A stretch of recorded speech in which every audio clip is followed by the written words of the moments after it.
รอบ 144 ปีในวันเสาร์ที่ 11 มิถุนายน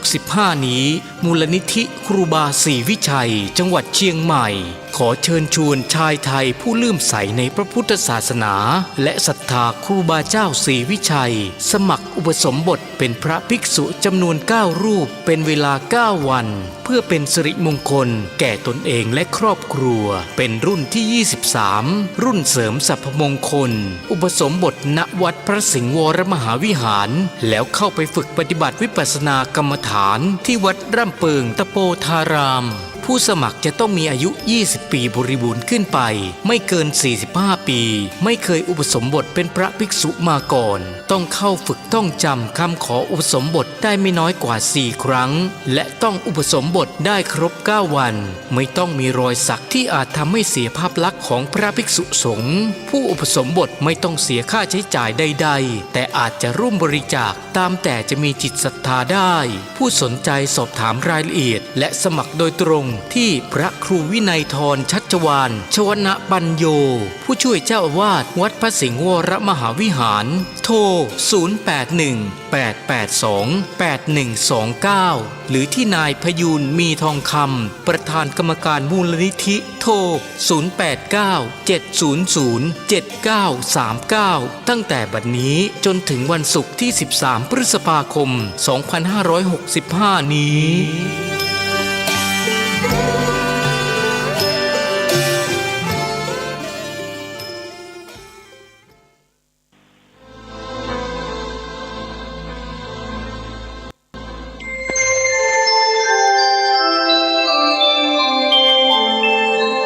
ขณะนี้ท่านกำลังฟังสถานีวิทยุกระจายเสียง FM 104.5 เมกะเฮิรตซ์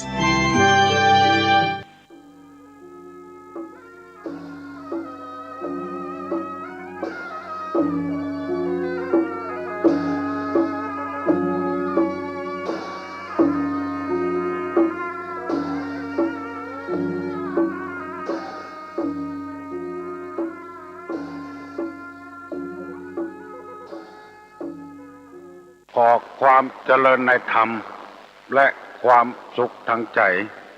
จงได้บังเกิดมีกับพ่อแม่พี่น้องท่านสาธุชนคนดีทุกท่านพร้อมกันนี้ขอยกมือ10 นิ้วกราบอาราธนาเอาคุณพระแก้วเจ้าทั้ง3บุญศีลบุญทานที่ได้กระทำบำเพ็ญในอดีตและปัจจุบันคุณพ่อคุณแม่คุณครูบาอาจารย์ผู้ประสิทธิ์ประสาทวิชาความรู้สิ่งศักดิ์สิทธิ์ทั้งหลายเสื้อวัดเสื้อวาเสื้อบ้านเสื้อเมืองพระสยามเทวาธิราชพระบรมธาตุโดยสุเทพและครูบาเจ้าศรีวิจัยนักบุญแห่งล้านนาไทยขอยกมือ10 นิ้วกราบอาราธนาและเชิญชวนมาปกปักรักษาพ่อแม่พี่น้องลูกเต้าหลานเหลนวงศาคณาญาติผู้รับฟังรายการนี้ทุกคนทุกท่านเพื่อได้มีความสุขกายสุขใจเหมือนกันจุผู้จุคนนานแสนนานได้เทินวันนี้ก็เหมือนกับกูวันได้มาออกรายการสดเล่าเรื่องราวต่างๆเกี่ยวกับธรรมะอันเป็นอาหารทางจิตทางใจเพื่อพี่น้องพ่อแม่วงศาคณาญาติได้ฟังเพื่อประคับประคองจิตใจเพื่อได้มีความสุขบานหวั่นใจเมินต่อเมินนานแสนนานก่อนที่จะได้นำเอารายการนี้มาดำเนินนั้นก็ขอเชิญชวนพ่อแม่พี่น้องศรัทธานักศีลนักบุญผู้เจริญในศีลในธรรมได้ไหว้พระเพื่อให้เป็นสิริมงคลฮัลโหลท่านลุงเจ้าข้าพระเจ้าพระนมัสการเจ้าท่านลุงจะให้ตามสอนเจ้านะเจ้าจากแม่วางที่ตะวาโทรหลังไม้นะเจ้าจะกราบด้วยนะเจ้า ลุงโชคดีสั่นซ้อนขึ้นเงี้ยนะเจ้าจะเป็นร่มโพร่มใจของลูกของเต้าไปข้างหน้านะเจ้าเนอะเจริญพรเจ้านักษาเนอะเจ้านักการเจ้าว่าตัวเองตัวลุงเนอะพร้อมๆกันนี้ไหว้พระเจ้าให้เป็นสิริมงคลเนอะอะระหังสัมมาสัมพุทโธภควาพุทธังภควันตังอภิวาเทมิกราบสวากขาโตภควตาธัมโมธัมมังนัมสสามิกราบสุปฏิปันโนภควโตสาวกสังโฆสังฆังนะมามิกราบอันตมยังพุทธัสสะภควโตบุพาภะคณะมะกะลังกะโลมาเสนะโมตัสสะภะคะวะโตอะระหะโตสัมมาสัมพุทธัสสะนะโมตัสสะภะคะวะโตอะระหะโตสัมมาสัมพุทธัสสะนะโมตัสสะภะคะวะโตอะระหะโตสัมมาสัมพุทธัสสะพุทธังสรณังกัจฉามิธัมมังสรณังกัจฉามิสังฆังสรณังกัจฉามิตุติยัมปิพุทธังสรณังกัจฉามิตุติยัมปิธัมมังสรณังกัจฉามิตุติยัมปิสังฆังสรณังกัจฉามิตติยัมปิพุทธังสรณังกัจฉามิตติยัมปิธัมมังสรณังกัจฉามิตติยัมปิสังฆังสรณังกัจฉามิอิติปิโสภะคะวะอะระหังสัมมาสัมพุทโธวิชชาจรณะสัมปันโนสุขโตโลกวิทูอนุตตโรปุริสะธรรมสารถิสัทธาเตวะมนุษสานังพุทโธภควาติสวากขาโตภควตาธัมโมสันติติโกอากาลิโกเอหิปัสสิโกโอปนะยิโกปัจจัตตังเวทิตโพ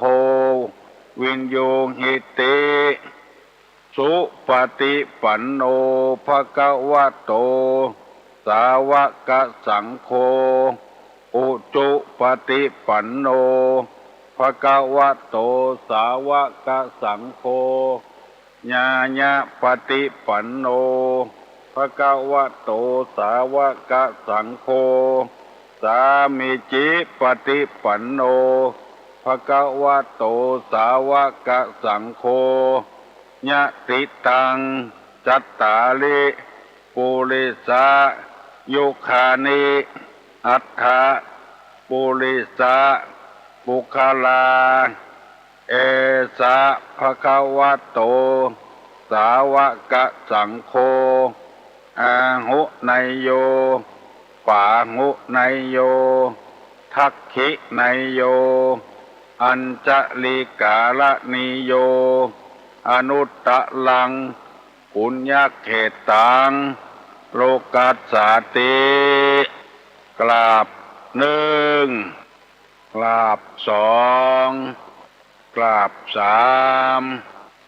โอ้สบายใจแล้วได้ไหว้พระเจ้าพระธรรมพระสงฆ์ความจริงยังมีแถมกุลพ่อกุลแม่กุลดินน้ำไฟลมสารพัดอย่างยังมีแถมนักหนาป้าป้านฮัลโหลครับคุณลุงครับเจ้าทางนี้มันเป็นอย่างนั้นแหละฮะ สถานีมันดับไปเป็นอย่างนั้นแหละเปิ้นมาถ่ายทอดกันฮะครับโครงสร้างกูถึงว่านะครับไหวพระเต้ตะลุงครับ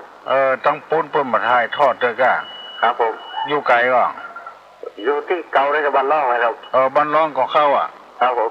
บัดเดียวมันได้ยินเหรอได้ยินแล้วครับฟังถึงว่านะครับยินดีเนอะครับผมตรงนี้เนอะครับคุณพ่อคุณแม่คุณดินคุณน้ำคุณไฟคุณลม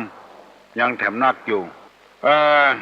ขอเจริญพรท่านผู้ฟังทั้งหลายถึงพระสงฆ์พระเจ้าโดยถึงพวกออกไม่ออกโดย30 นาทีแรกนี้6 โมงถึง6 โมงครึ่งจะได้นำเอาสุภาษิตกับพระธรรมในพุทธศาสนามาเสนอขอสัญญากับตุลุงสัก3 ข้อก่อน1ถ้ายังบ่ถึง6 โมงครึ่งเตื้อบัดถ้าโทรมาเด้อเนอะเพราะว่าทางวัดฝ่ายหินเปิ้นได้อัดเทปเอาไว้คือลูกคือหลานฟังแถมน้อยถ้ายังบ่ถึง6 โมงครึ่งฟังโทรศัพท์มาเด้อเนอะ2เกี่ยวปัญหาเกี่ยวกับการบ้านการเมืองก็ขอเว้นให้ก่อนถามมาตุลุงก็บ่ตอบละเพราะว่าวิทยุในชุมชนเพื่อจะให้คนได้ฟังธรรมปฏิบัติธรรมกันอยู่อย่างมีความสุข3ปัญหาเกี่ยวกับการครอบครัวเกี่ยวกับผัวกับเมียกับลูกกับเต้าเกี่ยวกับพ่อผัวแม่ผัวพ่อเมียแม่เมียอันนี้ก็ขอเมตตาเนาะเพราะว่ามันเป็นเรื่องส่วนตัวเรื่องในครอบครัวจะเอามาถามมาตอบในที่นี้มันจะเสียเวลาคนอื่นขอให้ถามเป็นปัญหาธรรมะธรรมโมแล้วความข้องใจการกินการต้านในอย่างหมู่เนี้ยคือได้มีความเข้าใจในเรื่องราวต่างๆหมู่นี้เป็นต้นวันนี้ตุลุงจะได้นำเอาคำที่โบราณเปิ้นว่ามาเสนอคือพี่น้องทั้งหลายฟังเพื่อเป็นคติเตือนอกเตือนใจโบราณเปิ้นว่าตามีหน้าห่อหน้าบหันจำไว้เนอะตามีหน้าห่อหน้าบหันความหมายนี้มีความลึกซึ้งมากสำหรับคนเฮากุคนเป็นจะได้เปิ้นถึงว่าตามีหน้าห่อหน้าบหันตานี่จะอยู่ที่ใบหน้าของผู้คนบอกว่าของคนของสิ่งสารสัตว์ตานี่จะอยู่บนหน้าแต่ว่าห่อหน้าบหันคือหมายความว่าห่อหน้าตัวเก่าบหันความหมายนี้คือคนเฮานี่ไปพอกับความผิดของคนอื่นความผิดของตัวก็จัดนักแล้วบ่พอตัวเก่าเป็นจะใดเปิ้นถึงว่าคือเฮาอย่างอั้นเฮาบ่ได้หันหน้าตัวเก่า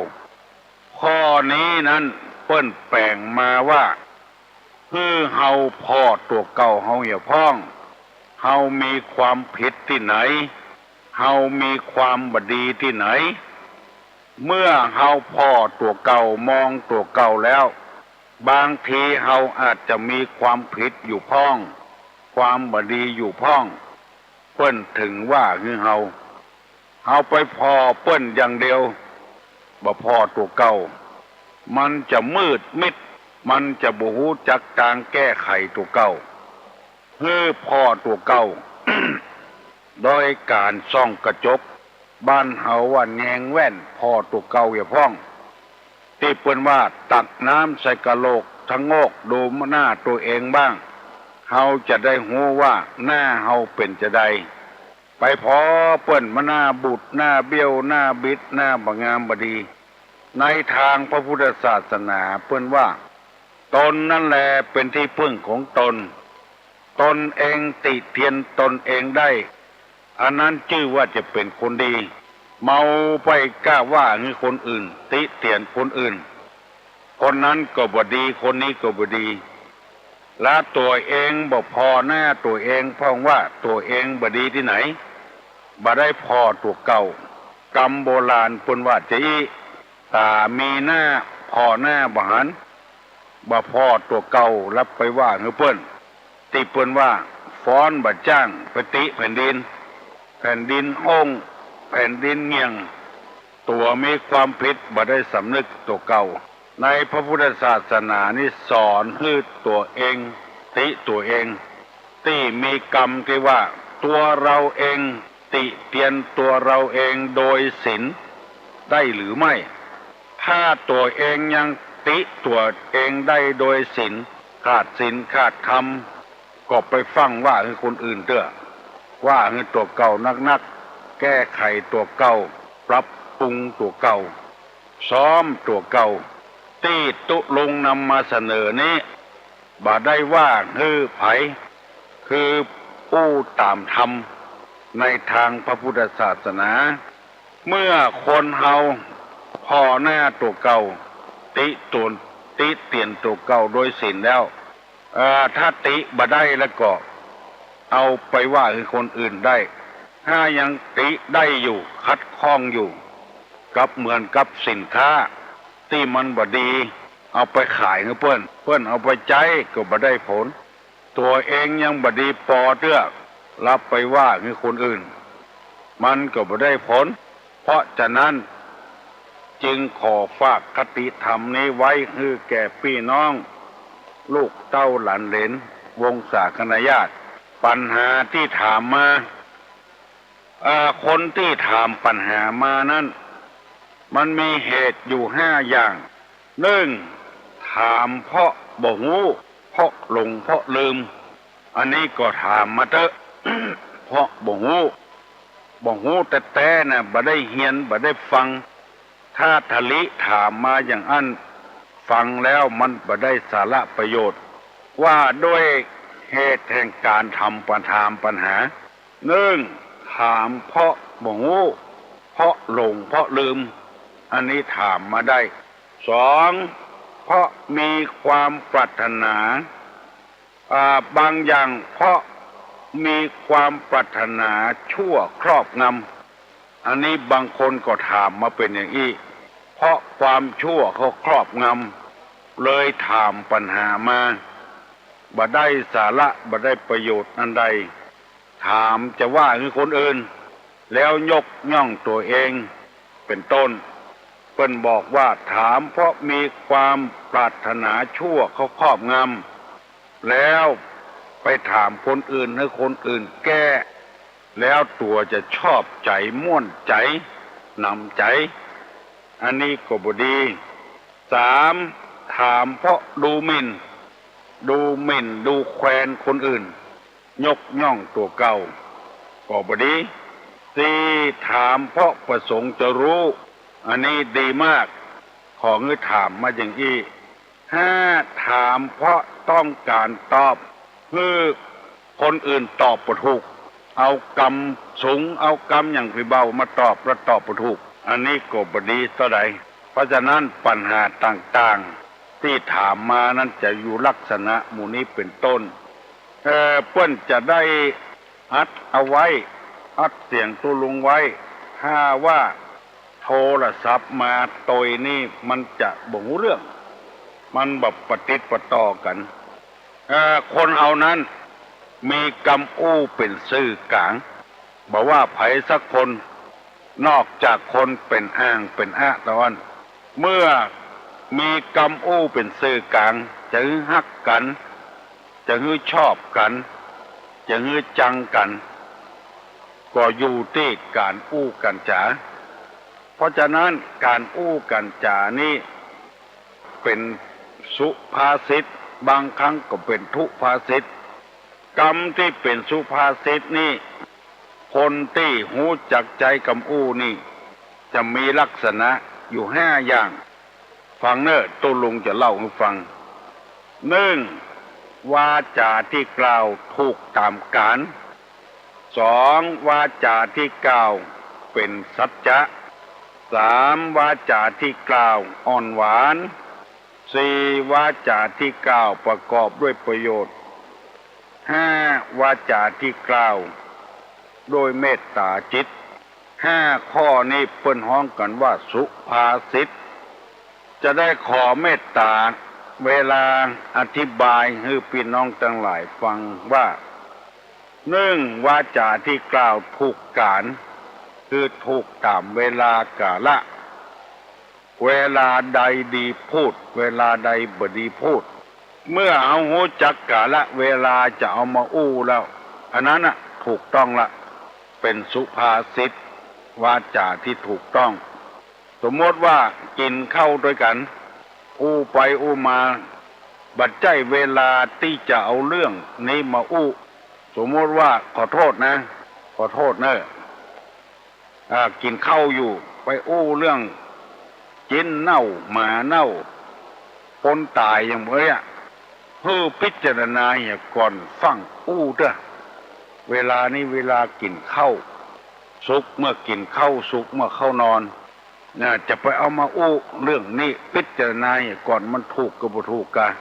อันนี้ขอฝากไว้ให้พี่น้องทั้งหลายเนอะเวลานี้ใจคำพูดว่าให้กูคนอะบัดใจว่าให้คนนั้นคนนี้บัดใจเป็นใจคนนั้นคนนี้ไปว่าคนนั้นคนนี้แนะนำให้ท่านทั้งหลายได้ใจกำอู้ที่มันถูกต้องอันนี้พวกฮ้องว่าวาจาที่กล่าวนะถูกการถูกเวลาอยู่ในวัดในวาอู้เรื่องศีลเรื่องธรรมอันนี้ถูกต้องอู้ไปตั้งนอกตั้งป้างมันไม่ถูกต้องคนเล่าให้ฟังว่ามีวัดหนึ่งคนเฒ่าไปนอนวัดโอ้อู้มาใดก็อู้เรื่องงัวต่างงัวปูมุกนำดีใส่เมี่ยงใส่หยังไปขายเมินเข้าหลายวันเข้าพระน้อยก็รำคาญคนเฒ่าบ่อู้เรื่องศีลเรื่องธรรมไปนอนวัดก็อู้เรื่องงัวต่างเอาเข้าเย็นขว้างคนเฒ่านอนวัดขว้างละโล่นคนเฒ่านอนวัดก็ไปฟ้องตู้หลวงฟ้องตู้เจ้าว่าพระน้อยเอาเข้าเย็นขว้างตู้หลวงก็ฮ้องเน้นมาประชุมว่าไผเอาเข้าเย็นขว้างคนเฒ่านอนวัดมีเน้นต่อเนื่องมันกล้าหาญผมครับเป็นคนขว้างไปขว้างเพื่อนเนี่ยหยังเพื่อนมานอนวัดแล้วเอาเข้าเย็นไปขว้างเพื่อนโอ้ผมบ่ได้ขว้างคนเฒ่านอนวัดหรอกผมขว้างพวกกลางวัดต่างพุ่นอันเนี้ยบ่ฮู้จักการเว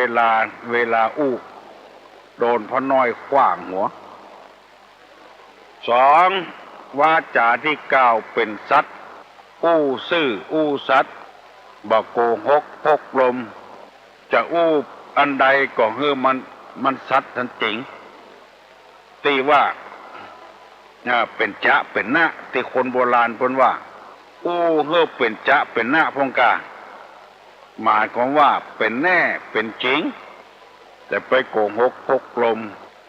วาจาที่อู้ออกไปนั้นถ้าอู้โกหกพกลมแล้วจะบ่มีไผเชื่อกำอู้ของตัวเองเวลาใดควรอู้เวลาใดบุคคลอู้สามกำอู้ที่ว่าไปวาจาที่ว่าไปนั้นอ่อนหวานอ่อนโยนบกระด้างกระเดืองฟังแล้วมันเป็นสุภาษิตฟังแล้วมันม่วนที่ไผหลายคนบอกว่าที่ตู้ลุงอู้ตะเจ้ากุเจ้านะคือเติงให้พ่อบุทออีพ่อก็อย่างเนี้ยใกล้แจ้งมาห้องลุกเน้ออันนี้คือวาจาที่มันอ่อนหวานลุกนึ่งเข้าเป่าไฟลุกเงียบเวียกเงียกาเน้อหลายคนเคยอู้ตุลุงฟังแล้วบอกตุลุงว่าฟังตุลุงแล้วมันม่วนใจคือเติงหาขี้เก่าขี้เดิมเมื่อเป็นละเอกละอ่อนหมู่นี้เป็นต้นเป็นกำอู้ที่อ่อนที่หวานโอ้บางคนนี่เอากินกับข้าวได้แต่นะอู้ม่วนเจ้าแม่นายแม่เจ้าพ่อนายพ่อบางคนก็สั้นเต้าบกกอกยาวเต้าบกกอกเพราะฉะนั้นใจกำอู้ที่เป็นสุภาษิตคือมีประโยชน์หนึ่งวาจาที่ถูกตามการเวลาสองวาจาที่กล่าวเป็นสัตย์เป็นจริง 3. วาจาที่กล่าวอ่อนหวาน 4. วาจาที่กล่าวประกอบด้วยประโยชน์พูดออกมาแล้วได้สาระได้ประโยชน์ได้ความรู้เป็นสุภาษิตมีหลายคนเคยอู้กับตุลุงว่านั่งอู้กับตุลุงนี่มันบ่เสียประโยชน์ได้ความรู้ได้คำอู้ของเรานี่ไผ่สอนไผ่บ่ได้พยายามอู้ที่มีประโยชน์ข้อ 4. กล่าวประกอบด้วยประโยชน์ข้อ 5. กล่าวโดยมีเมตตาจิตเมตตาธรรมต่อกันและกันคือมีเจตนาดีต่อกันอู้โดยเมตตาธรรม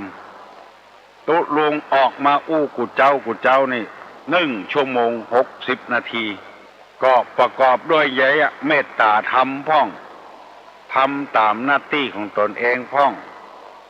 เพื่อจะให้พ่อแม่พี่น้องลูกเต้าหลานเหลนทั้งหลายที่ฟังกูเจ้าเนี่ยได้ใจกำอู้คือมีสาระมีประโยชน์ใจกำอู้คือมันถูกมันแม่นบางคนก็ดีบางคนอู้มาฟังแล้วมันไร้สาระไร้ประโยชน์แต่เพื่อมารยาทตุลุงก็ฟังไปนะ ฟังพ่องบ่ฟังพ่องเพราะว่าบ่ถูกตามการถูกตามเวลากรรมบางกรรมก็บ่ควรดีจะเอามาอู้ฮือตุเจ้าฟังเป็นกรรมเจ้าบ้านโดยทั่วไปแต่เพื่อมารยาทตุลุงก็ฟังไปเรื่อยๆเพราะฉะนั้นที่ว่ามานี้บ่ได้ว่าฮือไผ่เน้อฮือพยายามพิจารณาเอาคนเดียวอันใดมีประโยชน์ก็ว่ามาอันใดที่ไร้สาระไร้ประโยชน์ก็บ่ทว่ามาว่าไปแล้วมันเสียเวลา บางทีเราฟังนักเทศน์บ่เข้าหาสาระสักเตื้อวนเวียนเนี่ยบางคนก็รำคาญลุกหนีไปอย่างก็มีเพราะว่าบ่ใจวาจานี่เป็นประโยชน์ขอขอบคุณยินดีทุกคนที่ฟังกรรมกันที่บ่ได้โทรมาหาก่อนล่วงหน้าบัดเดี๋ยวนี้มัน6 โมงครึ่งป่ายแล้วไผ่ที่ยังบ่ลุกก็หูลุกเลยเป็นวันพัดเป็นวันศุกร์จะต้องไปเวียกการก่อนตื่นเจ้าลุกเจ้านี่มันได้ประโยชน์เมื่อค่ำเมื่อคืนนอนมันฮ้อนเหงื่อใครไหลลุกมาอาบน้ำอาบท่ามันสดชื่นหัวใจฟังเทศฟังธรรมบัดเดี๋ยวนี้บ้านเมืองเฮานี่ส่อไปในทางที่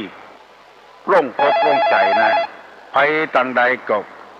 ฟังวิทยุก็มีการเทศธรรมะธรรมโมขออนุญาตรับสายสักคำฮัลโหลรุดไปเห็นแล้ว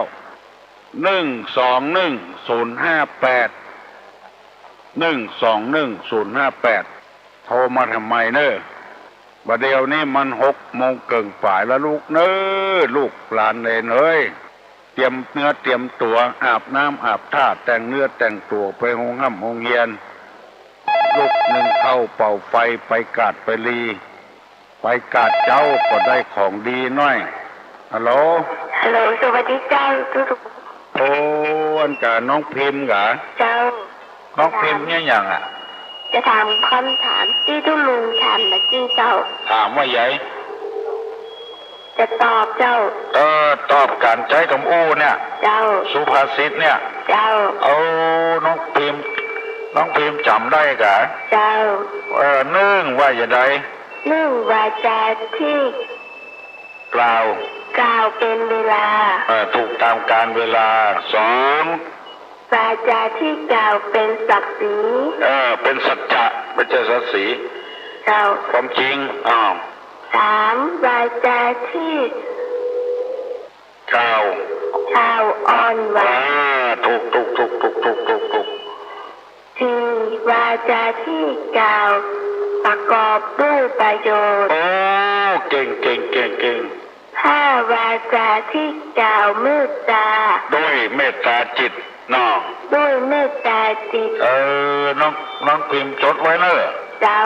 เอาไปอู้คนอื่นให้อู้อย่างเงี้ยเจ้าเปิ้นจะเชื่อเปิ้นจะเคารพนับถือเฮาเจ้าอู้ไปเลยพอเลิกไปเจอเปิ้นบ่นับถือเนาะเจ้าน้องฟังตุ้งตุงวันเกิดบางเสื้อมันกดเปิดตานเจ้าเปิดตานเปิ้นเนาะเจ้ายินดีนะน้องนะเจ้าปัญญาปัญสูงมีสติปัญญาเป็นเจ้าคนนายคนยินดีแต่ลูกเต้าหลานเลนโทรศัพท์มาหาคุณลุงเอาเลยเอาฮัลโหลครับสวัสดีครับอันพระอาจารย์อันเทศนาได้ดีมากนะครับผมกราบอนุโมทนาบุญด้วยนะครับพยายามปฏิบัติตามหลักนั่นเนาะครับผมอยู่จำตะเหินครับที่บ้านทาสารานะครับอำเภอแม่ทานะครับลำพูนครับอำเภอแม่ทาปุ้นครับจำตะเหินปุ้นครับได้ยินชัดบ่ได้ยินชัดเจนครับเห็นผมก็ส่วนเจ้านี่ก็ได้ยินมาหลายเจ้าครับก็ได้ยินตุ้นลุงเป็นอู้ดีนะครับเนาะก็สอนเป็นทั้งหลายมีสติอย่างนี้ครับเตือนสติเนาะครับผมก็ฟังผมก็ตุประกอบดีมากๆเลยนะครับก็เลยพอดีไม้นี่บดีครับก็เลยขีดเส้นไว้เอาว่าอยู่ตรงถาดในนี้เพราะว่าไม้ตีตรงหมุนน่ะเสียครับก็เลยใช้อันนะครับขี่ม้าขีดไว้ครับพระเจ้าก็จะฟังตุ้ลุงครับคุณเจ้าครับขีดไว้เนาะครับยินดีขออนุโมทนาตุ้ลุงตัวนี้ครับ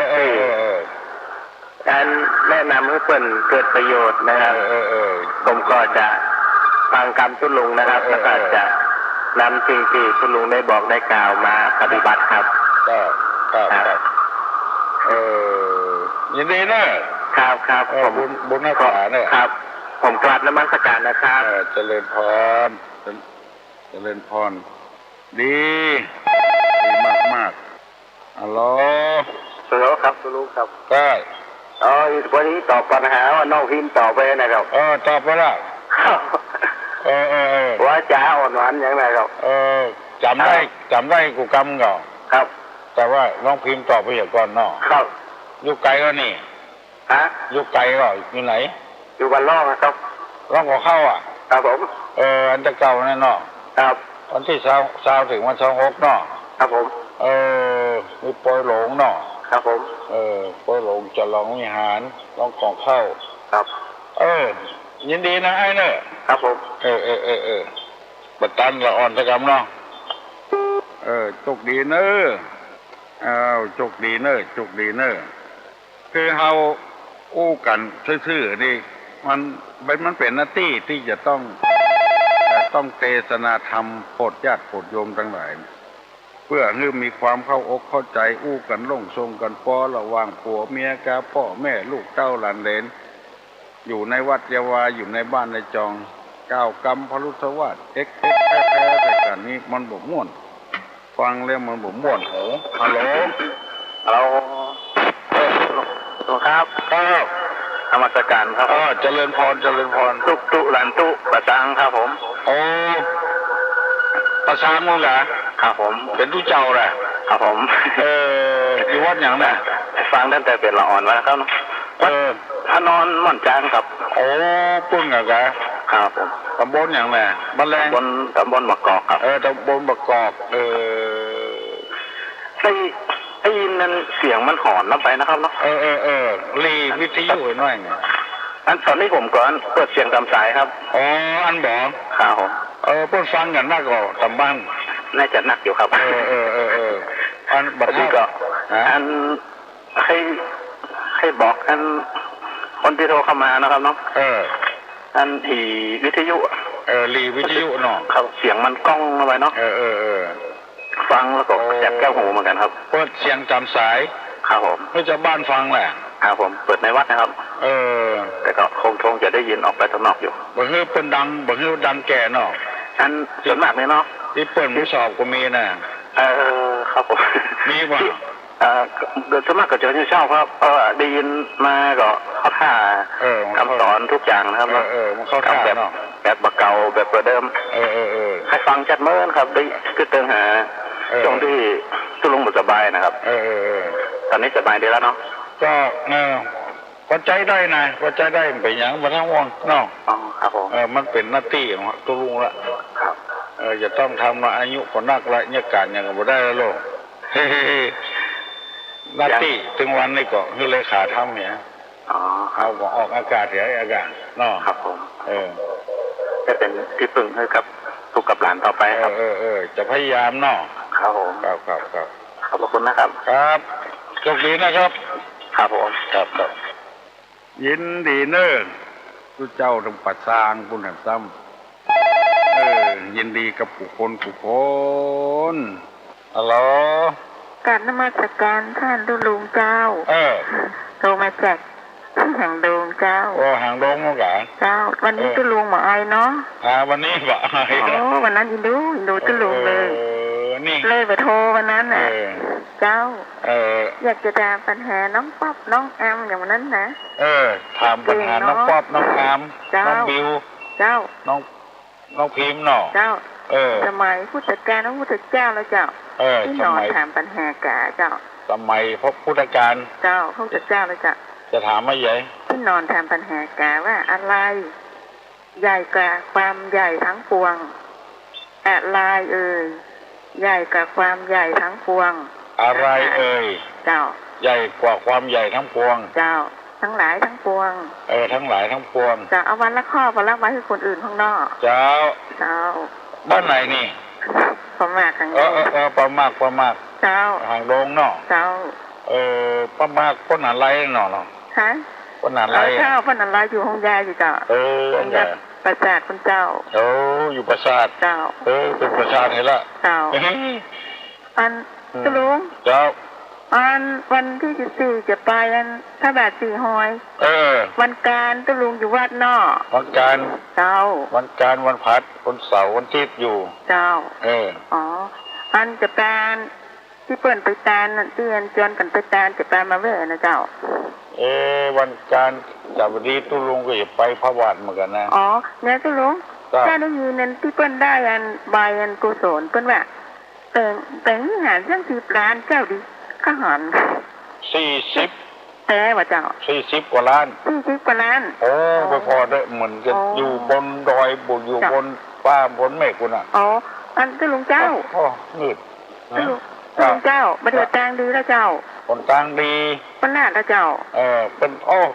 ลาดยางขึ้นมาเสือบนดอยบนนะไปเมื่อก่อนนี่พอโถแค่เป็นคูนหมดอ่ะประเดี๋ยวสบายเจ้าตุลุงไปวันใดเจ้าตอนนั้นนะให้เป็นว่างการนั่นนะเป็นมี6 วันด้วยกันนะเจ้า6-7 วันก่อน7 วัน7 คืนก่อนโดนตีกันกูคันน่ะไปปุ้นเลยแม่นเหรอเป็นกึดใหญ่กึดโตนี่40 ล้านก่อนไปพอด้วยผมชิงลูกอย่างเงี้ย40 ล้านมันคือจานละเจ้ามันก็จานเดียวแต่ว่ามันงามนะไปหันภาษาที่เป็นว่าบนนั้นบนฟ้าน่ะเจ้าไปพอด้วยอย่างนั้นที่แปนเห็นจ้ะแล้วมันอยู่แคมปิ้งปัจจุบันอยู่ที่พระบาทอยู่แคมปิ้งนี่จะขึ้นสวรรค์ที่แปนที่วัดล่มหลวงอันนั้นเรือนั้นกันเนาะเหลือนั้นก่อนกันว่ากันไปตาแล้วจะมาแวะว่าตุลุงท่านจะไปไว้วันใหม่ก็ได้เนาะมาได้ก็ได้เจ้าบอกกันอีกก็ได้เจ้าถ้าไปตาเดียวกันเขาว่ามันได้3 วัดอ่ะเพื่อนเนาะตุลุงเนาะจัดการเจ้าโชคดีนะบุญรักษากูคน121-058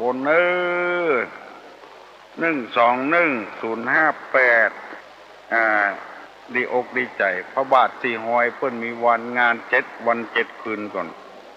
ไปใครไปก็ไปเนอะดีใจหลายเส้นหลายสายโทรศัพท์มาคุณลุงเป็นญาติธรรมเป็นพี่น้องกันจัดก่อนพี่น้องในทางธรรมฮัลโหลสวัสดีเจ้าทางตุลุงตึงวันนะเจ้ามีประโยชน์มีประโยชน์แหละเจ้าได้สาระกูกรรมมาได้สาระกูกรรมได้สาระเจ้าฟังกันตึงหมดเลยเจ้ามันเหมือนมี มีพ่อมีแม่ใกล้มีสอนใจถึงวันหนึ่งวันนะเจ้าเนาะเดี๋ยวนี้พ่อแม่บ่ได้สอนลูกเนาะเจ้าเอาตัวตุลุงเนี่ยเนาะเจ้าเอากำตุลุงเนี่ยกะตัวกำตุลุงเนี่ยเนาะมันดีกูอย่างอ่ะเจ้ามันมีที่ไหนอ่ะเจ้ามันได้ยินติตุลุงเนี่ยติเดียวอ่ะตัวนี้นะชัดเจนดีบ่เจ้าชัดดีแล้วเจ้าที่ไหนฮะน่ะอยู่ในเวียงเนี่ยเจ้าในเวียงนี่บ่ได้เจ้าฟังกันมันม่วนน่ะซึ่งมาไปไหนถ้าตุลุงบ่จบนะฟังตุลุงเนี่ยตุเจ้าด็อกเตอร์ฝ่ายหญิงเพื่อนไทยทอดเอาไปทำกรรมเนาะก็สถานีวัดนี่มันบัดถึงเพื่อนไทยทอดทำกรรมเพื่อว่ามันดีอ่ะเจ้าฟังตุลุงเนี่ยฟังไปเรื่อยๆเนอะฟังสดๆอย่างเงี้ยม่วนดีสดๆอย่างเงี้ยกรรมมีประโยชน์ทางด้านอ่ะกรรมศีลกรรมธรรมอ่ะยังกรรมมาเก่าเป็นวานเนาะข้ามขัวบ่ป้นฝั่งห่มก้นเย็นเงามันได้แต่นะมันเหมือนละอ่อนมาเดียวด้วยคนเฒ่าคนแก่บางคนก็บ่จริงฮู้นะเจ้าแม่นเนาะโอ้กรรมมาเก่านี่มันดึงแน่นอนแต่แม่บ่ได้สอนได้สั่งเจ้าข้ามขัวก้นฝั่งห่มก้นเย็นเงาเนาะตัวข้ามขัวบ่ป้นฝั่งห่มก้นเย็นเงาตัวบ่พ่อตัวก้นแล้วก็ด่าคนอื่นนี่เจ้าแม่นน่ะตามีหน้าพ่อหน้าบ่หันเจ้านั่นเนาะยังจะเกิดกับตัวของหูวันทั้งหน้าก็ว่าให้เปิ่นว่าเนี่ยเป็นเล่าขัวก่อนเนาะไม่ขัวฮักไม่เห็นได้บ่ได้ละไปมันได้ละตกน้ำบ่ล่ะยังบัดตันอย่างเอ็นไปก่อนละเนาะก็ฟังบัดตันนั่งฟังเหยียดแข้งนี่เนาะจ้ะน่ะข้ามหัวหมูกุ้นมันฮักก็ตกลงคุณน้ำก็มีที่เกาะที่กำเนี่ยแม่นเนาะเพราะว่าบะจางก็ตายแล้วเนาะโอ้ดีน้ำตายตาโอ้ตาใจจ้ะหมดใจเนาะดีแต่ตุลุงเสียนะเจ้าสวัสดีเจ้าคุณนักษาเนอะดีมากดีมากเอาฮัลโหลการทำข้าวลุงฝ่ายตอบก็ได้เนอะปัญหานี้นะลืมแล้วกะกันเดียวกันเนอะใหญ่อะไรใหญ่กว่าความใหญ่ทั้งปวงทั้งหลายสมัยพุทธกาลนอนมาถามปัญหากาเจ้านอนทำปัญหากับกาเจ้าอะไรใหญ่กว่าความใหญ่ทั้งปวงก็อะไรใหญ่กว่าความใหญ่ทั้งปวงคนอื่นตอบก็ได้เจ้าไปตอบได้ตอบมาเนิ่นเนาะปัญหาธรรมะเจ้าปัญหาธรรมะเจ้าจะบุญรักษาเนอะยินดีอะไรใหญ่ยิ่งกว่าใหญ่ทั้งปวงปัญหาธรรมะเช่นพุทธกาลน่ะฮัลโหลขอนมัสการเจ้าน้องพิมพ์น้องป๊อบบ้านน้องต้น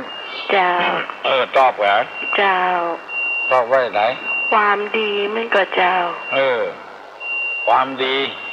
เจ้าใหญ่ยิ่งกว่าใหญ่ทั้งปวงเนาะเจ้ากันเดียวจะได้ถามพวกเพิ่นติดต่อมาเมื่อกี้นะถามเมื่อกี้นะเนาะเจ้าถูกหัวเนาะถูกหัวเนาะเอายินดีเนอะใหญ่ยิ่งกว่าใหญ่ทั้งปวงน้องป๊อบตอบว่าความดี ยิ่งใหญ่ที่สุด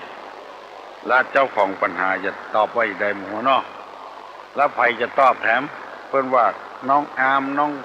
บิวน้องป๊อบน้องพิมพ์ใครตอบได้ก็ตอบตุอุ้ยมาตุลุงมา1211058โอ้มีคนฟังกันครับข้างแต่ละกรรมก็เป็นกรรมที่ทำให้ตุลุงมีหัวใจม่วนอกม่วนใจอายุยืนถึงจัดนักเป็นกรรมยกย่องสรรเสริญฮัลโหลสวัสดีเจ้าตุลุงเจ้าใหญ่ยิ่งกว่าใหญ่นี่ก็ต่อเขาจะว่าถ้าทางธรรมก็คือโลกุตละธรรมโลกุตละธรรมเนาะต่อใหญ่มากแล้วต่อถูกกว่าถูกวะหมอหูนะเจ้าของปัญหาพูดว่าใหญ่หมอหูถ้าทางธรรมจะว่าแต่ถ้าทางโลกนี่เจ้าหมอหูใหญ่ยิ่งกว่าใหญ่นี่ก็โลกุตละเนาะโลกุตละธรรมความหมายก็ถ้าเป็นทางธรรมนี่คงอย่างนี้ฮะถ้าเป็นทางโลกนี่หมอหูเจ้าที่ไกลกันนี่ที่ไหน อยู่หนองหอยเนี่ยเจ้าหนองหอยเนี่ยเนาะเจ้าอันที่เก่าเนี่ยเนาะเจ้ายินดีเนอะเจ้าสวัสดีเจ้าบุญรักษาเนอะขู่คนเจ้าของปัญหาว่าอะไรหาฮัลโหลสวัสดีเจ้ามันจะตอบปัญหาท่านใหญ่ยิ่งกว่าใหญ่นะไอ้อย่างอ้อความดีแหละจ้ะความดีนะเนาะกันเดี๋ยวจะได้ถามเจ้าของปัญหาเนาะก็ฟังตัวลุงตรงว่าน่ะจ้ะแต่บอกเคยโทรมาแต่วันนี้ฟังเลยโทรมาแต่มันมีความสุขในใจเหมือนจ้ะเข้าใจดีกว่าจะทุกใจทุกตัวจ้ะทุกใจฟังตัวลุงอธิบายเลยแล้วเบาใจเลยจ้ะเบาใจไปธรรมะนี่มันแก้ที่ใจเนาะเป็นยาใจเป็นอาหารใจหมดอะคนเฮานี่อยู่ที่ใจหมดนะถ้าใจทุกมันก็ทุกข์ตัวเสี่ยงมีกินอยู่ก็เป็นทุกข์เอาความดีเลยนะเขาทำบุญทำทานไปอยู่เลยแต่มันก็มีเจ้าว่าให้เป็นกรรมเลยเนาะทำบุญทำทานนึกถึงกรรมนะกะกรรมมันมีหรอกกรรมในอดีตกรรมในปัจจุบันท่านเอาคิดว่าถ้ามันทุกข์มาก็ใส่กรรมมาให้ก่อนแล้วมันยุ่งคือกรรมแล้วมันม่วนใจหรอกถ้าเอาบ่ยุ่งคือกรรมมันม่วนใจอย่างกรรมมันอย่างมันน่าเจ้าว่าบอกต้นกรรมสักตัวนึงไปต้นกรรมอย่าได้เกิดมาก็ถึงไข้แล้วลูกมันมีไฟเกิดมาแค่หัวขาทุกคนแต่ก็ฟังทุกลุงทุกวันก็สบายใจก็เกิดมาให้แล้วมาต่อสู้กับกรรมละสบายใจสดออกมาให้ฟังไปเรื่อยๆเนอะอย่าไปถอดไปถอนอย่าไปใกล้มันแบบพิษมีไฟอย่างนะฟังเทศฟังธรรมนี่นะแร่งฟังก็แร่งมีความรู้เข้าใจดีที่ไหนฮะน่ะหนองตะคำเหรอเจ้าหนองตะคำสันซ้ายเนาะเจ้าหนองตะคำหนองก้นคุยินดีเนอะบุญรักษาดีมีสุขอายุมันขวัญยืนมีโชคมีลาภผู้คนเจ้านมัสการเจ้าจะตอบปัญหาใหญ่ยิ่งกว่าใหญ่น่ะเจ้าอยู่ใหญ่ยิ่งกว่าใหญ่คงจะเป็นจิตใจที่เด็กมันอยู่ที่ใจหมดเลยครับอยู่ที่ใจเนาะเจ้าจะถูกก็ความดีก็มีเนาะโลกุตละธรรมก็มีเจ้าอยู่ที่จิตที่ใจที่คุณงามความดีกันเดียวกันเนอะเปิ้นเจ้าของปัญหาตัวเจ้าแต่ที่อันอู้กันเรื่องถามที่ว่าถาม5ประการมันมีข้อ4ที่น้องไม่ได้ยินอันกันเจ้าถามพ่อบอกหูจริงนี่เนาะข้อ1แล้วก็ถามพ่อปรารถนาชั่วเนาะแล้วก็ถามพ่อดูหมิ่นคนอื่นแล้วข้อ4นี่คือถามอะไรอย่างเจ้าวาจาที่กล่าวถูกตามกลานนะวาจาที่เป็นสัตว์วาจาที่อ่อนหวานเจ้าวาจาที่ประกอบด้วยประโยชน์นั่นแหละข้อ4ก่อนหน้านั้นนะเจ้าก่อนนั้น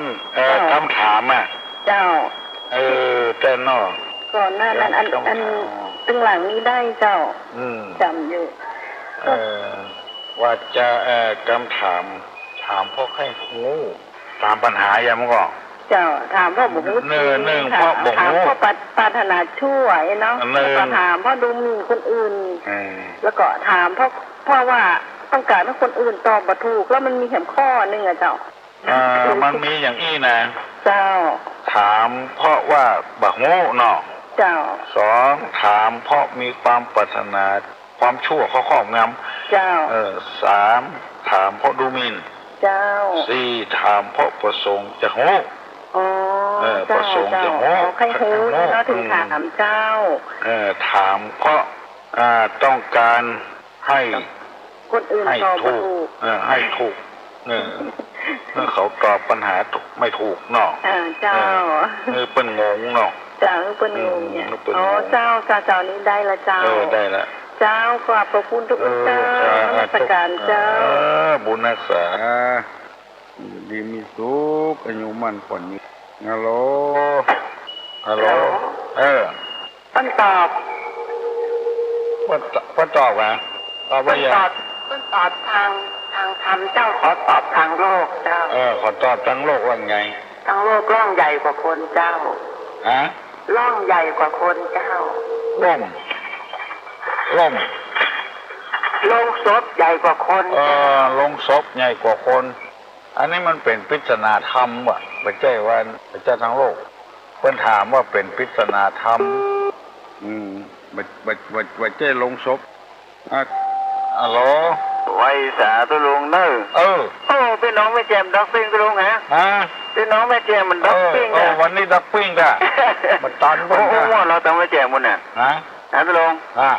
อันพ่อหนานจูให้ฟังอย่างนะวันนี้น่ะฟังอ่ะวันนึงฟัง1 วันให้ถามปัญหาพ่อหนานจูนะหมด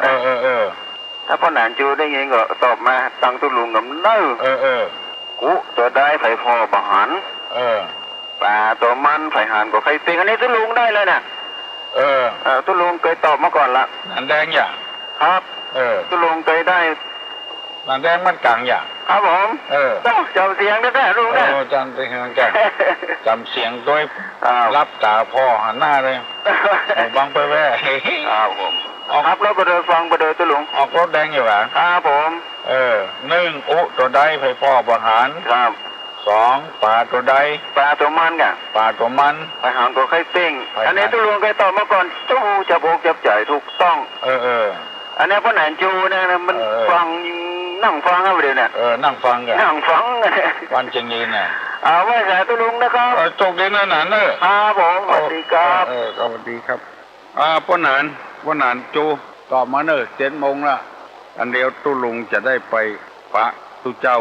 เปิ้นเข้ากรรมฐานเปิ้นมา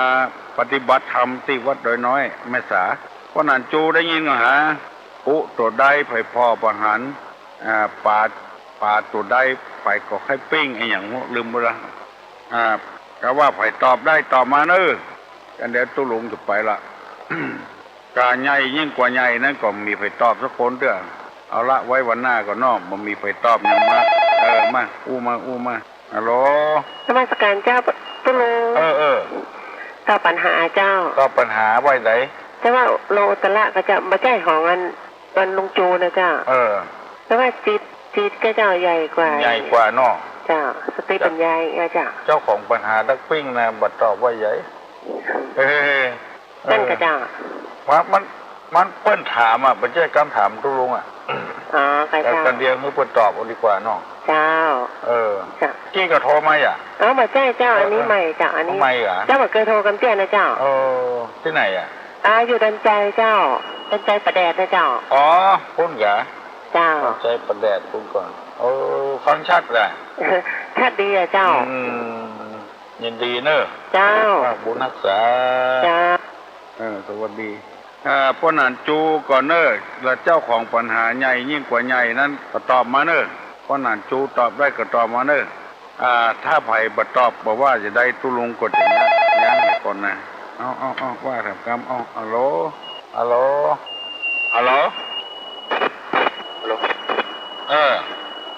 ครับผมว่าสาธุลุงครับท่านผมขอตอบปัญหาใหญ่ยิ่งกว่าใหญ่ทั้งปวงครับมันคือเป็นปัญหาธรรมะใช่ไหมครับแว่งทำปัญหาที่ว่าใหญ่ยิ่งกว่าใหญ่ทั้งปวงก็คือรอยเท้าช้างครับ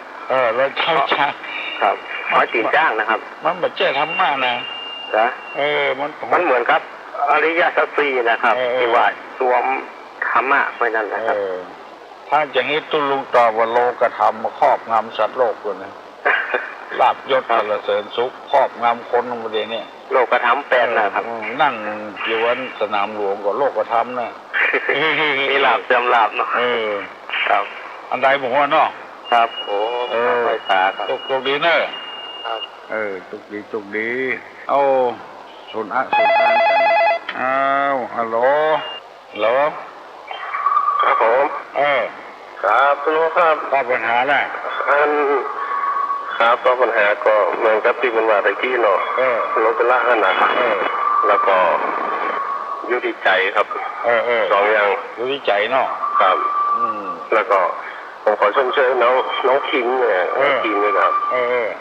เป็นพ่อแม่ เป็นสอนนักเก่งนะครับเก่งเวลานี่เป็นเจ้าเนาะเจ้าคำแต่เราเดี๋ยวนี้เก่งตัวแม่เคยสอนไว้เป็นภาษากลางแม่ข้ามดเนาะข้านี่มันเป็นแบบคนเมืองแล้วเนาะไม่ใช่คนเมืองล่ะครับเป็นคนใต้เวลาข้าขาเนาะผมขอขอบคุณกับลุงที่ว่าลูกเน่ลูกเน่คนบางคนว่าอันโลครับได้ยินอย่างนี้ก็ครับลูกเน่แม่เปิดสอนไว้ครับรับลูกล่าลูกขายไปไหนการกินเปิ้ลเนาะครับเปิ้ลเนาะครับโอ้โหจำคำนี้ครับมาตัวเวทตัวเก่าอยู่ที่ไหนฮะเวียงป่าเป้าหรอครับเวียงป่าเป้าจะเนาะครับ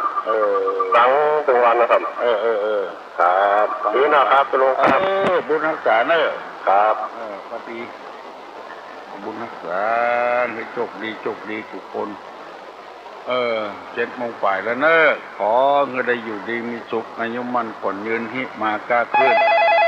มีโชคมีลาภผู้คนเอาอกเอาใจกันแน่นอนต่อแบบใหม่ได้กับเจ้าตะลุงต่อว่าใหญ่ความตายอะเจ้าความตายใหญ่เนาะจ้าสุดนั่นน่ะเนาะจ้ากันเดียวก่อนเจ้าของปัญหาเพิ่นบ่ตอบเพิ่นนะเจ้าอันนี้จากดอนใจเหมือนกันนะเจ้าดอนใจประแดดดอนใจประแดดตัวเนาะเจ้าม่วนเนาะฟังชัดเนาะเจ้าฟังชัดดีเจ้าฟังตะลุงแล้วสบายใจดีเจ้าเป็นวันแหละเจ้าฟังคนเดียวฟังตึงมดอะเจ้าเป็นครอบครัวแล้วเนาะเจ้าเจ้าตกดีเนอะวันนี้เนอะเจ้าครับวันดีโชคดีอายุวันโนสุขังพลังสัพพิติโยวิวัจจันตุสัพพะโรโกวินัสสตุมาเตภวะส่วนตลาโยสุขีที่กายุโกภวะอภิวาทอานาสีริสานิจังวุธาปจายโนจตารโลธรรมาวัฏันติอายุวันโนสุขังพลัง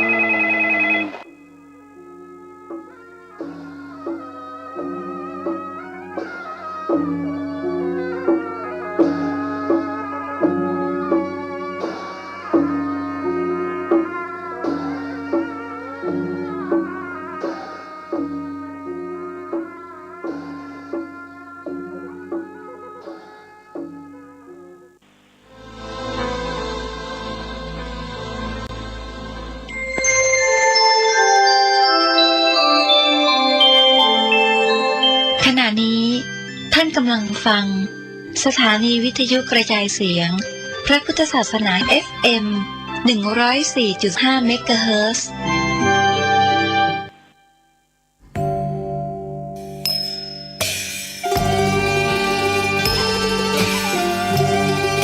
เนื่องในวันคล้ายวันกำเนิดครูบาเจ้าศรีวิชัยและครบรอบ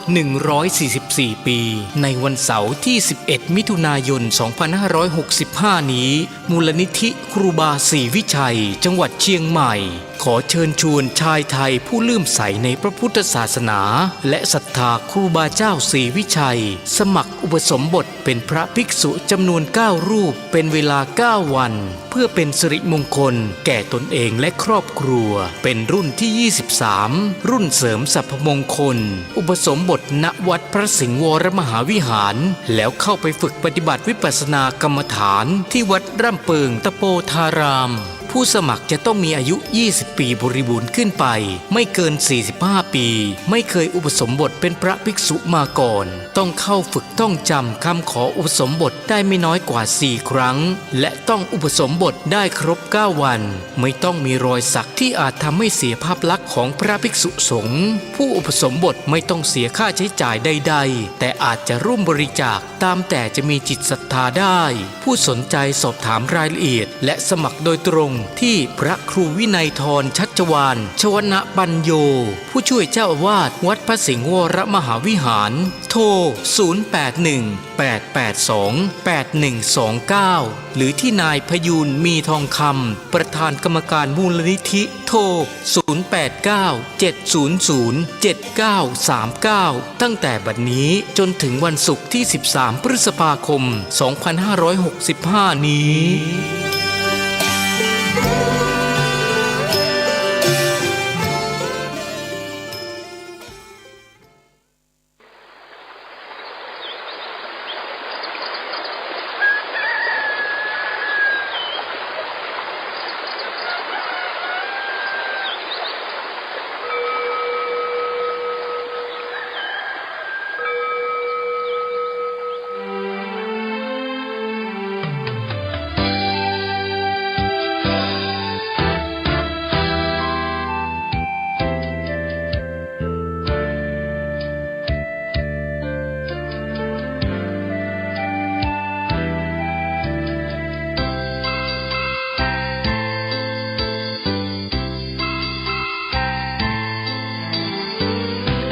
อยทีปานน้ำงดงามสูงเด่น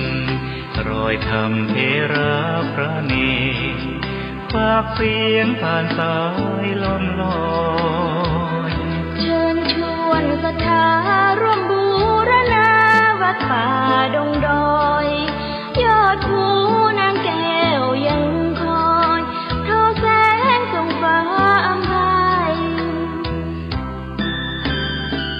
คลื่นคำสีขาวพาเราแช่มชื่นเป็นผู้รู้ผู้ตื่นเบิกบานทั้งกายและใจเคยแผ่คำสอนองค์ชินวรขจรกว้างไกลข่าวสารงานบุญที่ใดสื่อออนไลน์ไปถึงญาติโยมพระธาตุเจดีย์สีสองเมืองเปล่งประกายแล้วบนยอดดอยนางแก้วมีโอกาสแวะเวียนไหว้ชมจำลองจากดอยสุเทพดอยทุ่งคู่ธาตุบรมพลังแรงใจญาติโยมร่วมสร้างสมทันบารมีสีขาวคลื่นธรรมนำพาความสุขพระเนรชี้ทางคลายทุกข์เกิดปิติสุขให้ทุกทินทีเปิดฟังธรรมะพระจัดรายการหลายคลื่นความร่วมสร้างมหาทานบารมีพระธาตุเจดีย์สีสองเมือง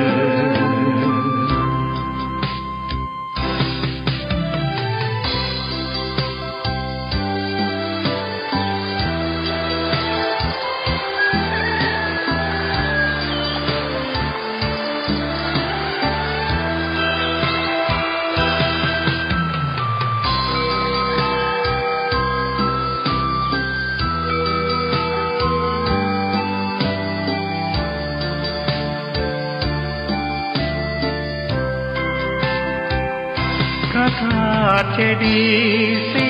สองเมืองเปล่งประกายแล้ว